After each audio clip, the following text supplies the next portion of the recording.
July is coming, and right now, in the window between late spring and peak summer heat, there is a specific set of things your perennial garden either gets done or goes without for the entire season. Miss this window and you spend July and August managing problems you could have prevented in June. Hit every item on this list and your perennial garden carries itself through the hottest months of the American summer looking better than your neighbor's freshly planted annual beds.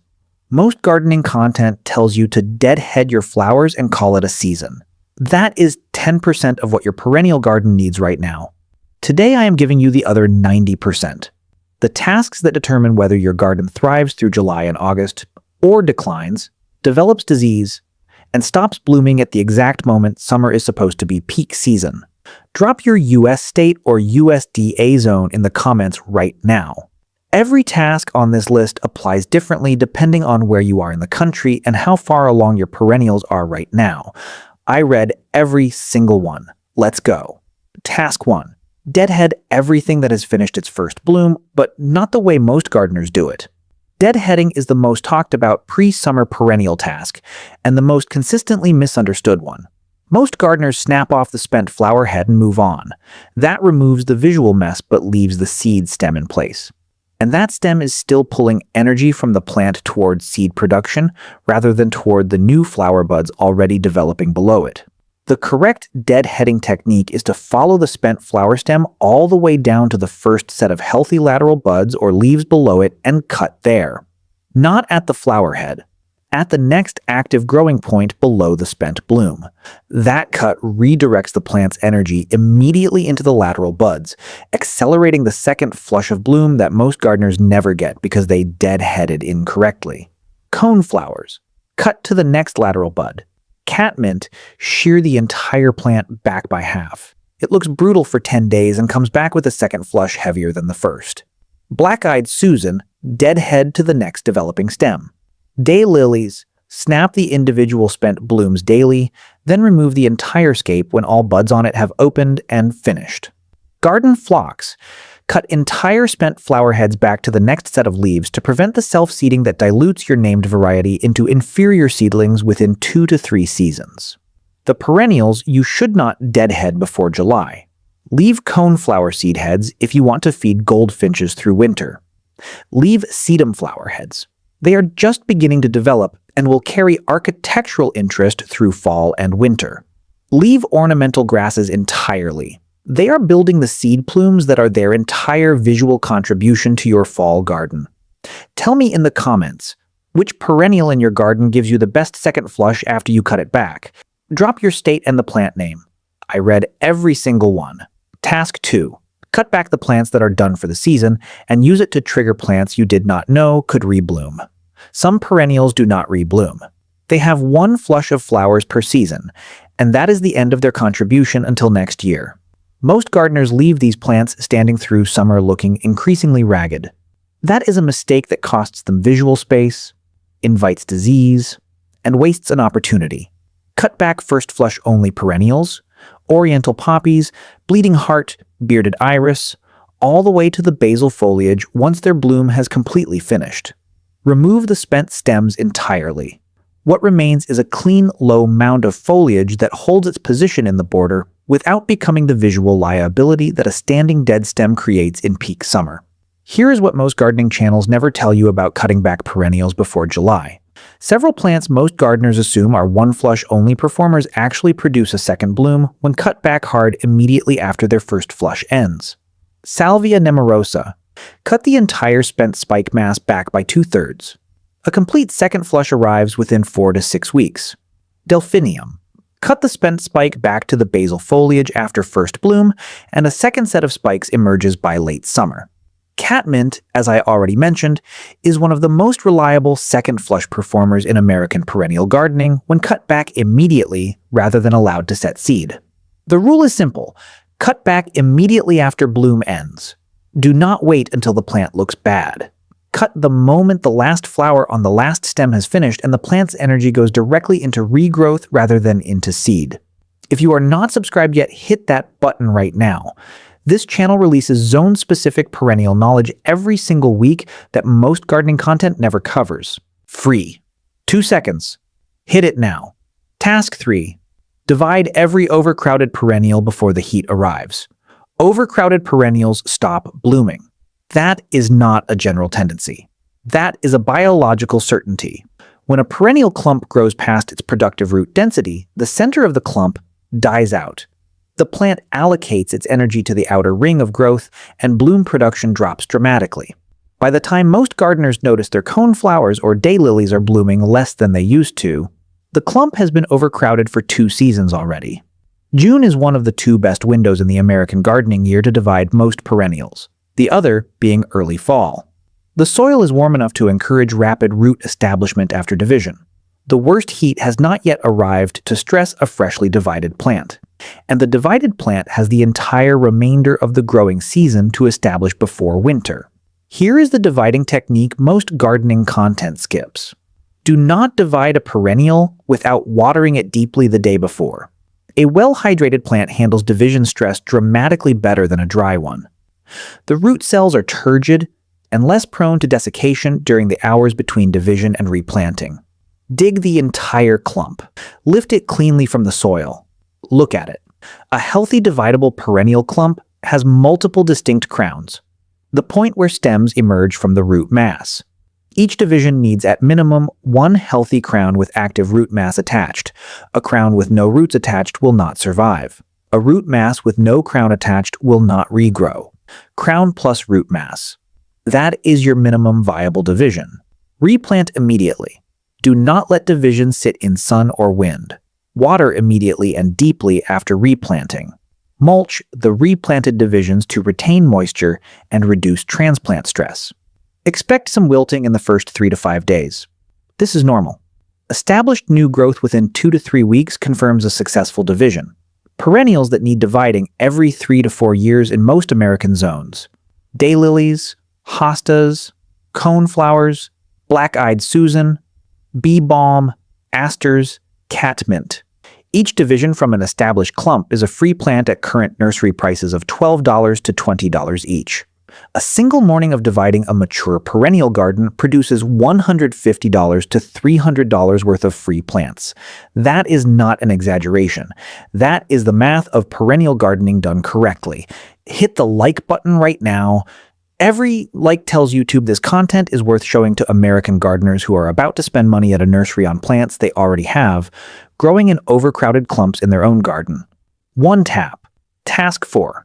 Fertilize correctly for summer bloom, not for spring growth. The fertilizer mistake that costs American perennial gardeners more bloom production than any other. Applying a high nitrogen balanced fertilizer in late spring or early June. The same one used to push spring growth. At exactly the moment the plant's biological priority has shifted from vegetative growth to flowering. High nitrogen in June does to perennials exactly what it does to tomatoes. It produces lush, dark green vegetative growth at the expense of flower production. The plant looks vigorous. It is not blooming. The nitrogen is winning the energy competition against the flowering signal. Switch to a low nitrogen, high phosphorus fertilizer for perennials from June through mid-July. Phosphorus drives root development and flower production, the 2 things your perennial garden actually needs right now. Look for a formula where the middle number, phosphorus, is equal to or higher than the first number. Apply once in early June at the labeled rate. Do not over-apply.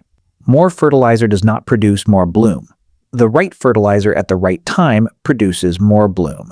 The alternative that the Chicago Botanic Garden uses across their perennial display gardens. And that requires 0 purchased fertilizer. A 3-inch layer of compost worked into the soil surface around every perennial clump in late spring replaces the need for supplemental fertilizer entirely through the summer. Compost releases nutrition slowly, feeds soil biology rather than bypassing it, and never pushes the nitrogen spike that disrupts flowering. 1 annual compost application in May or June. That is the entire fertilizer program. Task 5. Set up your deep watering system before July arrives, not after the damage is done. Shallow daily watering is the single most damaging watering practice in American perennial gardening. It feels responsible. You are watering every day, but water applied in small amounts every day only penetrates the top inch or 2 of soil, which is exactly where the roots are not. Perennial roots in established plants extend 6 to 18 inches deep, depending on the species. Shallow watering keeps roots near the surface, where they are most vulnerable to heat, drought, and temperature fluctuation. Deep, infrequent watering drives roots downward into cooler, more stable soil layers where moisture persists through dry stretches. The difference in heat and drought tolerance between a perennial with a shallow surface root system and one with a deep established root system is not marginal. It is the difference between a plant that looks magnificent through August and one that declines in July. Before July arrives, establish a deep watering routine. 1 inch of water per week delivered in 2 sessions, not 7. Apply slowly enough that water penetrates rather than runs off. A simple tuna can set under your sprinkler, tells you when you have applied 1 inch. When the can is full, you are done. Set your watering schedule for early morning exclusively. Water applied to perennial foliage that dries off in the heat of the day creates no fungal risk.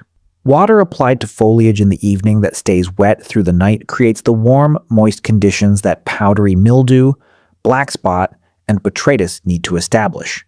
Morning watering. Always.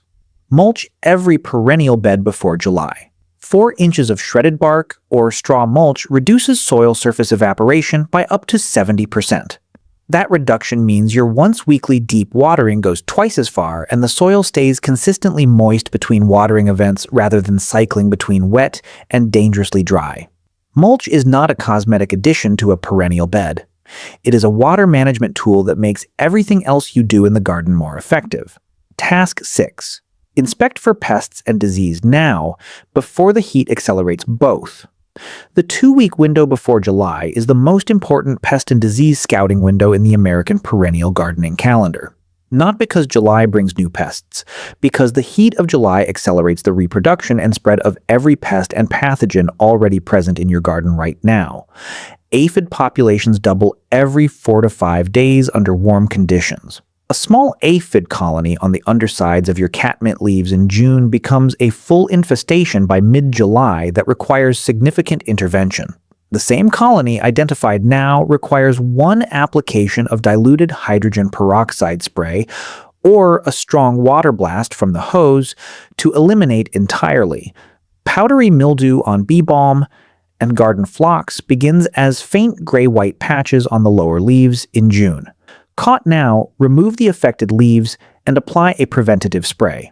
Left until July, it covers the entire plant and cannot be reversed, only slowed. Examine every perennial bed carefully this week. Flip leaves over and look at undersides. Aphids, spider mite webbing, and fungal spore colonies all establish on leaf undersides first. Check the base of stems at soil level for slugs, which feed at night, and retreat to soil during the day, leaving ragged, irregular holes in leaves with no pest visible during daylight inspection. The correct spray for both fungal and pest pressure before July arrives is 1 tablespoon of 3% hydrogen peroxide per cup of water applied to all leaf surfaces in early morning once per week. The oxidizing action kills fungal spores on contact and makes leaf surfaces hostile to soft-bodied insects without leaving any residue or creating any chemical buildup in your soil. That is your preventative weekly protocol from now through August. Here is your complete pre-July perennial checklist in one place. Deadhead every spent bloom correctly.